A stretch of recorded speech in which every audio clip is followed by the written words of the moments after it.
बिस्मिल्लाहिर्रहमानिर्रहीम। अस्सलाम वालेकुम।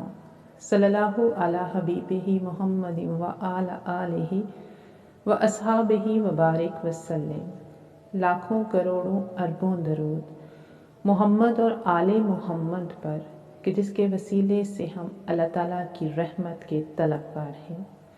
आज की वीडियो में एक बहन का इस्तग़फ़ार का मुशाहिदा बयान किया जाएगा कि कैसे इस्तग़फ़ार की बरकत से अल्लाह ताला ने उस बहन की मुश्किल को आसान किया। वो बहन कहती हैं कि मेरी उम्र 34 साल हो चुकी थी, लेकिन मुझे अभी तक मेरा कहीं पर भी रिश्ता तय नहीं हुआ था। जो भी रिश्ता आता था वो कोई ना कोई मसला होने की वजह से वो रिश्ता डिले होता जा रहा था।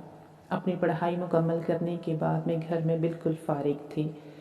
वो बहन कहती है कि इसके साथ मेरी एक ख्वाहिश ये भी थी कि मैं उम्रा अदा करने जाऊं, लेकिन उसके लिए ना तो मेरे पास पैसे थे और ना ही मेरे पास कोई ऐसा महरम रिश्ता था कि जिसके साथ मैं अल्लाह ताला के घर में उम्रा करने के लिए जा सकूं।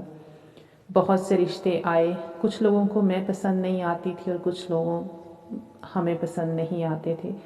इसी तरह से सिलसिला चलते चलते मेरी उम्र 34 साल हो गई और अब तो मैं बिल्कुल मायूस हो चुकी थी कि मेरा रिश्ता कहीं पर भी तय नहीं हो सकता। लेकिन मैंने बहुत से ऐसे वाक़यात पढ़े थे कि जिसमें अल्लाह ताला से माफ़ी मांगने पर अल्लाह ताला हर तंगी को आसानी में बदल देते हैं।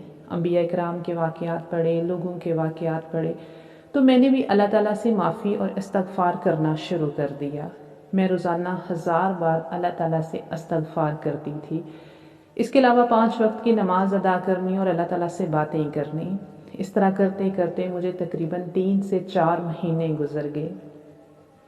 तो अल्लाह ताला ने मेरा ऐसा सबब बनाया जो कि मैं मेरे वहमो गुमान में भी नहीं था कि मेरे लिए सऊदी अरेबिया से रिश्ता आया कि वो शख्स सऊदी अरेबिया में रहता था।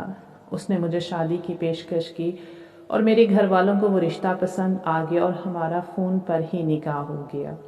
जब हमारा फ़ोन पर निकाह हो गया तो मेरे शौहर ने मुझे कहा कि तुम अपना पासपोर्ट बना लो, मैं तुम्हें बाहर बुलाना चाहता हूँ और तुम यहाँ आकर उम्रा अदा कर लो। इस तरह से मैंने अपना पासपोर्ट तैयार किया।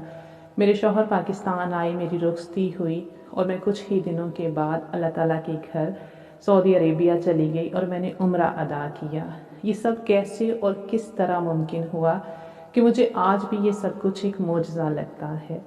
लोग बहुत ज़्यादा चीज़ें पढ़ते हैं, बहुत ज़्यादा विर्द वज़ाइफ करते हैं, लेकिन उस बहन का ये कहना है कामिल यकीन के साथ अगर आप रोज़ाना 1000 बार भी इस्तग़फ़ार पढ़ते हैं, अल्लाह ताला से दुआ मांगते हैं, तो अल्लाह ताला आपको मायूस नहीं करते बल्कि आपका दामन खुशियों से भर देते हैं और आपको ज़िंदगी में किसी चीज़ की कमी नहीं रहती।